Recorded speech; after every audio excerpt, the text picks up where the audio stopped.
Bienvenue dans cette vidéo où je vais t'expliquer comment repérer en fait dans ton thème dans quelle maison, enfin en tout cas dans quel domaine de vie va se jouer les nouvelles lunes et les pleines lunes.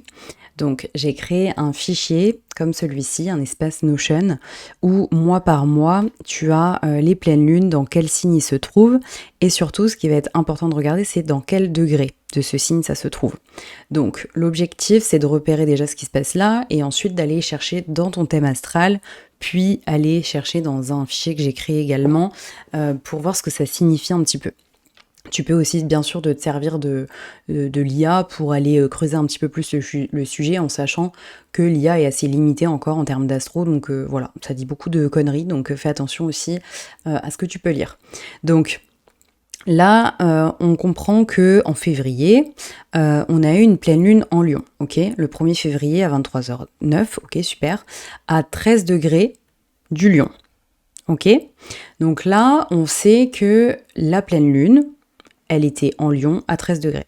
Donc ce qui se passe, c'est qu'on va se retrouver sur notre carte du ciel. Donc je t'invite à, soit si c'est pas fait, mais regarder la vidéo où je t'explique comment sortir sa carte du ciel sur astro.com. Et une fois que tu as ça, tu vas pouvoir aller chercher, donc par exemple pour cette pleine lune en Lion, tu vas pouvoir aller chercher le signe du Lion. Donc ok, on sait que le signe du Lion, c'est celui-ci. Je te donnerai de toute façon accès à un fichier qui te permet de repérer quels sont les signes.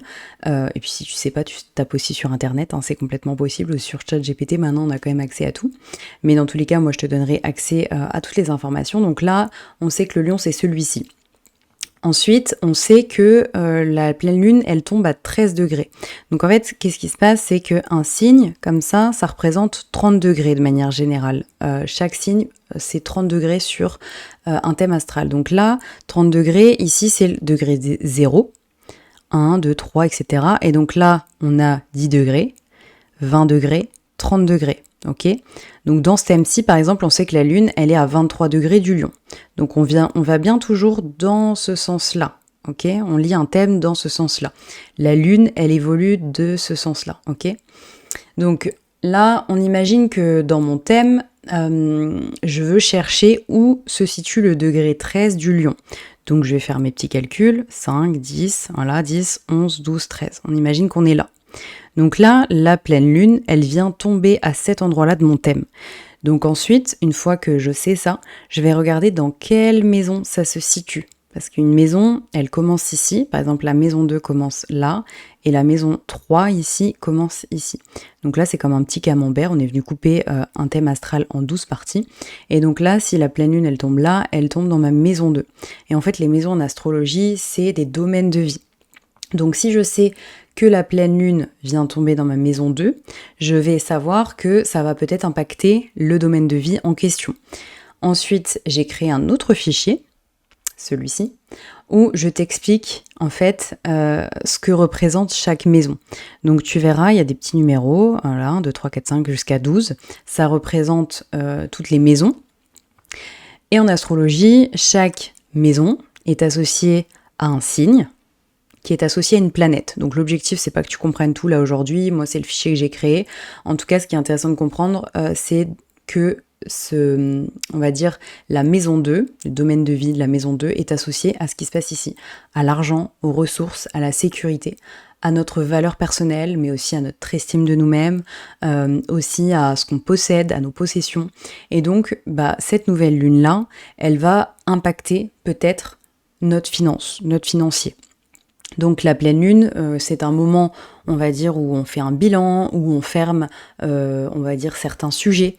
Donc il y a peut-être des choses à fermer pour cette personne. On imagine le thème astral que j'avais sorti tout à l'heure, c'est comprendre que peut-être cette personne-là a des choses à clôturer au niveau financier, ou peut-être qu'elle a un travail à clôturer sur sa valeur personnelle. Enfin voilà, des choses comme ça. Une pleine lune, c'est vraiment un moment où on fait le bilan et où on vient lâcher des choses. Alors qu'à l'inverse, une nouvelle lune, c'est un moment où on vient planter des graines pour les 6 prochains mois. Donc l'objectif, c'est de comprendre, ok, est-ce que là je suis dans une énergie où je viens lâcher des choses, ou est-ce que je suis dans une énergie où je suis là pour planter des graines, pour initier, pour oser. Et donc voilà, c'est deux énergies qui sont un petit peu différentes, mais quand tu as compris ça, tu peux venir associer un petit peu les mots-clés. Donc l'objectif c'est de comprendre dans quelle maison ça tombe et puis ensuite tu peux très bien demander à l'IA de t'interpréter, bah voilà, qu'est-ce que ça veut dire quand la pleine lune en Lion à 13 degrés tombe dans ma maison 2, ma maison de l'argent, des ressources, patati patata. Et donc là ça va déjà te donner un petit peu plus d'informations. Bien sûr que ça sera pas une interprétation d'une astrologue, mais ça peut déjà être hyper intéressant. Il y a aussi plein de contenus qui existent sur les réseaux, mais au moins toi tu vas aussi savoir comment faire pour pouvoir retrouver ça, en sachant que moi j'utilise un système, donc là je vais être un petit peu plus dans les détails, mais j'utilise ce qu'on appelle le système Placidus. Et donc vous voyez que les maisons, elles n'ont pas la même grandeur. Donc par exemple la maison 4, la maison 5 et la maison 6, elles sont grandes, alors que la maison 1, la maison 2, la maison 3, elles sont toutes petites. Donc elles font pas toutes 30 degrés pile, alors qu'il y a un autre système qui s'appelle wall sign où les maisons entières, enfin voilà, ça s'appelle comme ça je crois, et ben en gros chaque signe représente 30 degrés exactement et donc les maisons elles ont toutes le même, elles ont toutes la même taille on va dire si je dois un peu aller au plus vite. Donc c'est vraiment moi le système que j'utilise, donc c'est pour ça que peut-être à des moments vous verrez sur les réseaux que vous êtes ascendant Cancer, mais ça tombe dans une autre maison, bah c'est normal, c'est parce que c'est pas le même, on va dire, c'est pas la même manière d'interpréter, c'est pas la même manière de sortir un thème astral, ça voudra pas dire que c'est pas juste, c'est juste une manière d'interpréter qui est différente. Donc voilà, ça c'est juste pour à titre informatif. Voilà pour cette petite vidéo.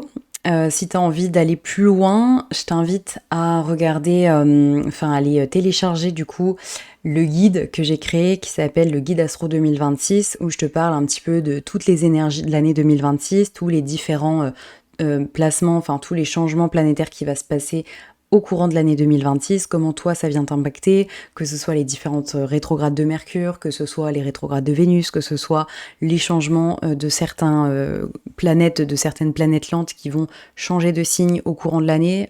Il va y avoir plein de changements cette année, donc c'est une grosse année niveau astrologique. Donc n'hésite pas à télécharger mon guide. Je vais te laisser les liens un petit peu partout de toute manière. Tu pourras les retrouver dans ma bio Insta ou sur ma chaîne YouTube, peu importe. Et si y a un problème, n'hésite pas à me contacter sur mon Insta à _Astramira. Voilà, je te remercie de m'avoir écouté jusqu'au bout. Et puis je te laisse découvrir un petit peu toutes les infos par rapport à ton thème et n'hésite pas à m'écrire si besoin. Bisous!